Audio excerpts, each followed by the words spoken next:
All right, everyone, get those glasses ready because today we are diving deep, and I mean deep, into Cabernet Sauvignon. That's right. It's one of those wines people think they know, but Yeah, there's so much more to it so much more. than meets the eye, or should I say, the palate. Exactly. And our sources were throwing around some pretty bold claims, calling it the queen of red grapes, Hmm. Interesting. which, is a lot to live up to. But after doing all this reading, Yeah, I'm starting to understand the hype. it's earned its place, that's for sure. But to really get why, we need to rewind back to the beginning. Okay, I like it. Let's Y- talk origin story. Yeah. Where did this legendary Cabernet Sauvignon even come from? Picture this: 17th century France, the rolling hills of Bordeaux, and it's here. From the kind of surprising combination of Cabernet Franc and Sauvignon Blanc that our star was born. Wait, hold on. Sauvignon Blanc, as in the white wine. That's his parent. Yep. DNA testing doesn't lie, my friend. Throws people off all the time.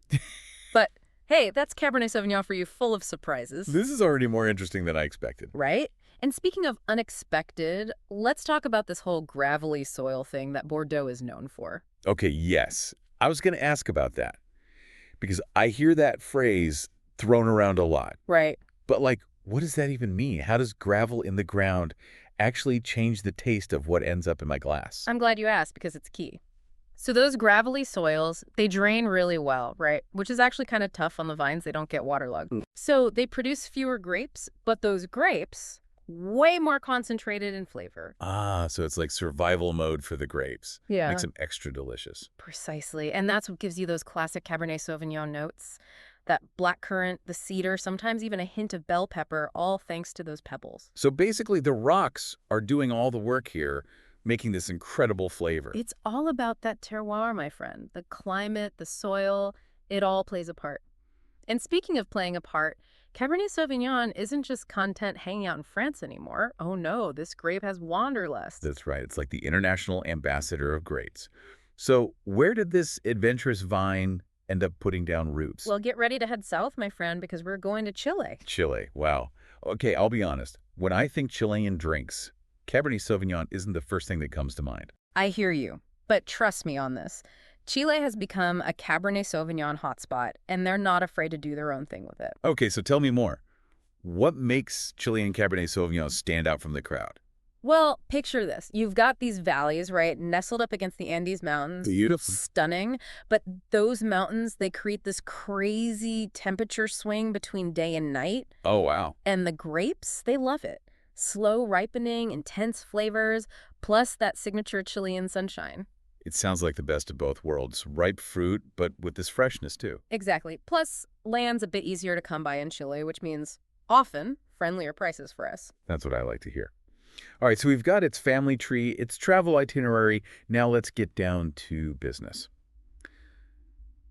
For those of us just dipping our toes into the world of Cabernet Sauvignon, what are we actually tasting here? Give me the lowdown, beyond just red wine. Oh, we're way beyond red wine here. We're talking about a whole symphony of aromas and flavors. Okay. Imagine black currants, blackberries, plums, maybe a hint of cedar, a touch of vanilla, and depending on the wine, sometimes even a little bell pepper. Oh, wow, I never would have picked that up. And then, of course, there are the tannins. Okay, yeah, tannins was a bit of a mystery to me, to be honest. So tannins, right, they're what give Cabernet Sauvignon that lovely dryness, that grip you feel on your tongue.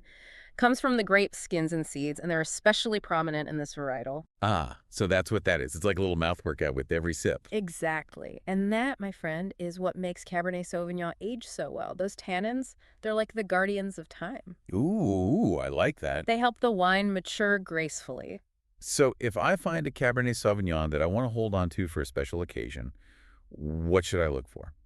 You want those firm tannins, good acidity, and a nice balance of fruit. Those are the hallmarks of a Cabernet Sauvignon with aging potential. Okay, I'm taking notes. Now, we've talked a lot about Bordeaux, the birthplace of Cabernet Sauvignon. Of course. Got to pay respects to the OG. But as we've established, this grape gets around. It's a world traveler, that's for sure. So for our listeners who are ready to branch out beyond Bordeaux, where should they set their sights? Well, if you're looking for bold, Napa Valley in California is calling your name. Ah, Napa. I can practically smell the oak and sunshine already. Right. Those Napa cabs, they're like the life of the party. big, full-bodied, ripe fruit flavors. Give me all those juicy details. What am I tasting in a Napa cab? Think black cherry, blackberry, maybe some plum.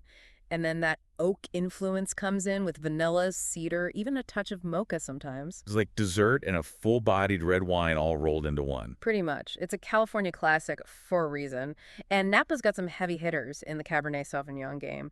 You've got Boulou Vineyard, been around since like the 1940s. If you want that classic Napa experience, Oh, yeah, I've heard of them. they're a good bet. And then for something truly special, you gotta try Ridge Vineyards. Ridge. Okay, I'm adding that to my list. Their focus on terroir is crazy, and their wines, age-worthy for sure. Okay, so Napa is definitely on my radar. Now, you mentioned Chile earlier. Any standout producers there that we should be looking out for? Oh, tons. But a couple to get you started, definitely check out Errázuriz. Rosaries. Okay. They've been around forever. Their Cabernet Sauvignons have this elegance and structure. Beautiful wines. Fancy. And then if you're looking for something that's a little easier on the wallet, Los Vascos is a great option. Oh, nice. Value in Cabernet Sauvignon. I'm listening. Right. They're actually a collaboration between the Rothschild family, from Bordeaux, Yeah. and Chilean winemakers. So you know the qualities there. Wow, a match made in heaven. Okay, so we've got Napa, we've got Chile, but I have a feeling you have one more region up your sleeve, one that might really surprise people. Okay, get ready for this Yeah. because we're going to Italy. Italy. Okay, I'm intrigued because I always think more like Sangiovese when I think Italian reds. Right, Sangiovese, the heart of Tuscany. You've got your Chianti, your Brunello di Montalcino, all those classics. Classics. But Tuscany, right, it's got this little rebellious side too. And that's where super Tuscans come in. Super Tuscans. Okay, that sounds intense. What makes them so super? So back in the day, there were these strict rules about what grapes you could use in Tuscan wines. But some winemakers were like, you know what? We're not playing by those rules.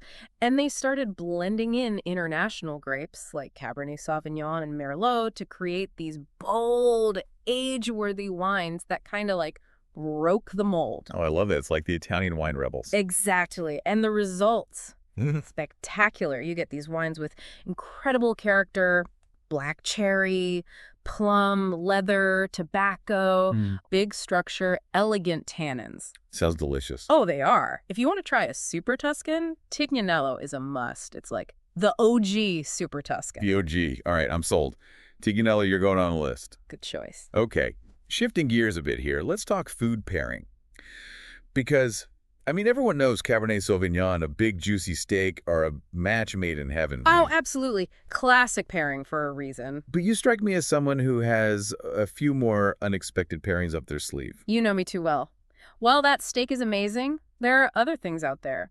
For a Cabernet Sauvignon, think like a beautiful roasted leg of lamb seasoned with some rosemary and garlic. Ooh. Okay, that sounds amazing. Right. The richness of the lamb with those herbs and the boldness of the Cabernet Sauvignon. Delicious. I'm sold.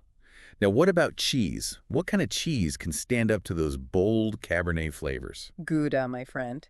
Aged Gouda. Gouda, okay, yeah. As it ages, you get these nutty, almost caramel-like flavors that pair beautifully with the Cabernet Sauvignon. Okay, I never would have thought of that. I'm Yep. always down to try a new cheese pairing. Now, you've given us lamb, you've given us Gouda.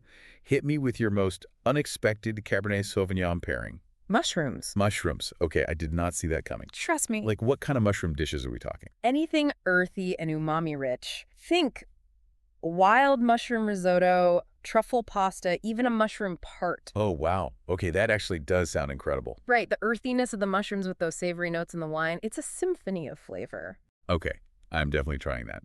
So we've gone from the queen of the grapes to global traveler to surprisingly versatile food partner. But as we all know, nothing stays the same forever. So let's talk about the future of Cabernet Sauvignon. With climate change impacting wine regions around the world, what does the future hold for this beloved grape? That's the million-dollar question, isn't it? Climate change is a huge challenge for everyone in the wine world, Cabernet Sauvignon included. Yeah, it's a big one. So break it down for me. How could a changing climate actually change the Cabernet Sauvignon in our glass? Well, as temperatures rise, the grapes might ripen too quickly, Okay. which, sounds good in theory, but Right. it can lead to higher alcohol levels in the wine, lower acidity, and that throws off the balance. So it's not just about the grapes getting riper, it's about maintaining that delicate dance of flavors. Exactly. And then there are the extreme weather events, droughts, heat waves, Wait, wildfires, so those are becoming more common. and they can really damage vineyards and impact the quality of the grapes. So it sounds like Cabernet Sauvignon growers and winemakers really have their work cut out for them. They do, but the amazing thing is they're up for the challenge. Winemakers are incredibly resilient and innovative. Many are experimenting with different approaches in the vineyard, like planting drought-resistant rootstock, using cover crops to keep the soil moist, Oh, interesting. and even changing how they prune the vines to protect the grapes from the sun. So it's about adapting and evolving to ensure that Cabernet Sauvignon can continue to thrive. It's really amazing to hear how these winemakers are adapting and facing these challenges head on. Absolutely. And it's not just about, holding on to what we have, but also being open to how Cabernet Sauvignon might change and evolve Yeah. as the world changes around it. Some winemakers are even looking at new regions, like higher elevations, Oh, interesting. to find those cooler climates where Cabernet Sauvignon can thrive. It's like they're writing the next chapter in the Cabernet Sauvignon story, you know? Exactly. And that actually brings us to another really important aspect of Cabernet Sauvignon's future, and that's sustainability. Because let's face it, people care about where their wine comes from now more than ever. Absolutely. Yeah. We all want to make sure we're making choices that are good for the planet. Right. So for our listeners who are, wanting to be conscious consumers, what should they be looking for? How can we support sustainable Cabernet Sauvignon? Keep an eye out for those labels that say organic or biodynamic. Right, right. I've seen those. Those are your cues that the winemaker is using practices that are easier on the environment. Less chemicals in the vineyards, composting, natural fertilizers, all that good stuff. So it's not just about like a trendy label, it's about real practices that are making a difference. Exactly. And the best part is, those practices often lead to better grapes, which means more delicious wines. It's a win-win. We get to enjoy our Cabernet Sauvignon and feel good about it too. Precisely. And ultimately, that's what I find so captivating about Cabernet Sauvignon. It's a grape that's steeped in tradition, but also it's always pushing the boundaries, always evolving. It's like the best of both worlds. It really is. So if you could leave our listeners with just one thing to remember from our Cabernet Sauvignon deep dive, what would it be? I want them to walk away realizing that Cabernet Sauvignon is so much more than just like a name on a wine list. Right. It's an experience, it's a journey, it's the culmination of history, geography, and the passion of these amazing winemakers. So the next time you see Cabernet Sauvignon on a label, take a second, think about all that, and savor every sip. I love that. I know I will never look at Cabernet Sauvignon the same way again. That's what we like to hear. And to all our listeners, thank you so much for joining us on this deep dive into Cabernet Sauvignon. Until next time, cheers.